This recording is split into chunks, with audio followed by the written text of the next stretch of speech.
উটাল গঙ্গায় হঠাৎ করে হেলিকপ্টার থেকে অস্ত্রধারী সেনারা নামছে, তারপর স্পিডবোটে গঙ্গা চক্কর কাটতে শুরু করে। এই ঘটনায় ব্যাপক চাঞ্চল্যকর ছড়িয়ে পড়ে ফারাক্কায়। শুক্রবার সকালে ফারাক্কায় তালতলা গঙ্গার ঘাটে এই ঘটনা দেখতে পেয়ে জড়ো হয় সাধারণ মানুষ।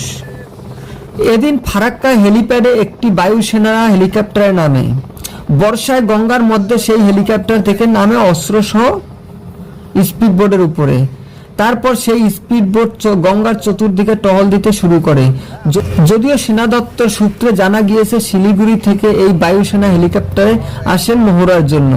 70 থেকে 80 জন সেনা জওয়ান ছিল। তবে সেনা দপ্তর আধিকারিকরা কেউ এই বিষয়ে মুখ খোলেনি।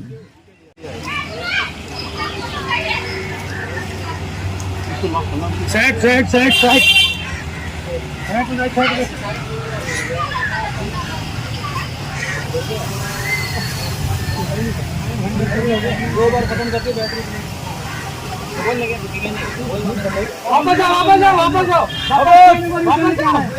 वापस जाओ